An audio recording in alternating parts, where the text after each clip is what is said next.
वालखेड्यात ग्रामस्थांच्या एकजुटीने साकारले जागृतेश्वर महादेव मंदिर, उत्साहात प्राणप्रतिष्ठा सोहळा संपन्न। शिंदखेडा तालुक्यातील वालखेडा येथे ग्रामस्थांनी एकजूट दाखवत लोकवर्गणीतून जागृतेश्वर महादेव मंदिराची भव्य उभारणी केली आहे। गेल्या 3 दिवसांपासून सुरू असलेल्या विविध धार्मिक कार्यक्रमांची सांगता आज महाआरती आणि मूर्तींच्या प्राणप्रतिष्ठेने भक्तिमय वातावरणात झाली। वालखेडा येथे पूर्वीपासून महादेवाचे पुरातन मंदिर होते, मात्र हे मंदिर लहान असल्याने विशेषतः महिलांना आणि इतर गावकऱ्यांना पूजा अर्चा करण्यासाठी जागा अपुरी पडत होती। एक भव्य मंदिर असावे अशी इच्छा गावकऱ्यांनी सुमारे 2 वर्षांपूर्वी व्यक्त केली होती। या संकल्पपूर्तीसाठी सरपंच शैलजा किशोर पाटील आणि कृषी उत्पन्न बाजार समितीचे संचालक किशोर पाटील यांनी पुढाकार घेऊन जागेचा शोध सुरू केला। कंचनपूर रोडालगत असलेली एक पडीक गावठाण जागा निश्चित करण्यात आली। पूर्वी या जागेवर कचरा आणि गुरांचा चारा टाकला जात असे। ग्रामस्थांनी ही जागा स्वच्छ करून तेथे मंदिर उभारण्याचा निर्धार केला।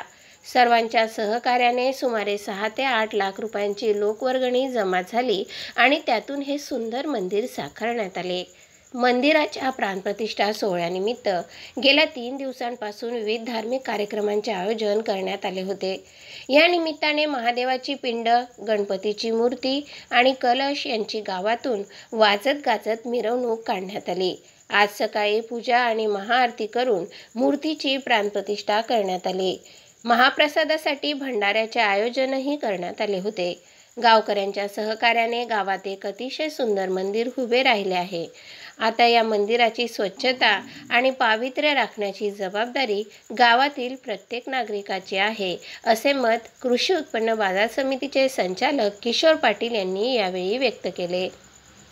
या प्रसंगी सरपंच शैलजा किशोर पाटील, शामराव पवार, दगा आहिरे, निंबा वानखेडे, सचिन वानखेडे, दिनेश वानखेडे, पांडुरंग ठाकरे, नाना पवार, तुषार आहिरे, किशोर ठाकरे, दिलीप सनेर, निलेश वानखेडे, संजय बेरे, भरत मालचे, सुरेश येडवे, लक्ष्मण कोळी, प्रकाश भदाणे, रावसाहेब बेडवे, बारकू वानखेडे, कैलास अहिरे, वैभव ठाकरे, भागवत भदाणे, दीपक ठाकरे, दादू महाले, नुराबाई मालचे, जया सनेर, बेबीबाई मालचे आदींसह ग्रामस्थ मोठ्या संख्येने उपस्थित होते।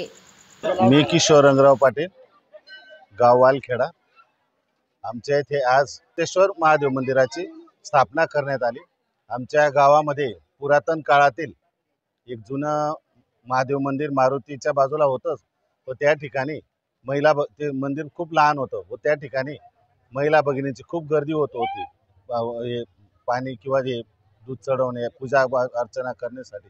म्हणून गावातील 2 वर्षापूर्वी गावातील सर्व भगिनींनी आम्हाला सर्व लोकांना विनंती केली होती किंवा ते मंदिर लहान पडतं म्हणून एक महादेवाचं मंदिर गाव मोठं असल्या कारणाने व्हावं अशी सर्व महिला भगिनींची मागणी होती आणि विनंती होती।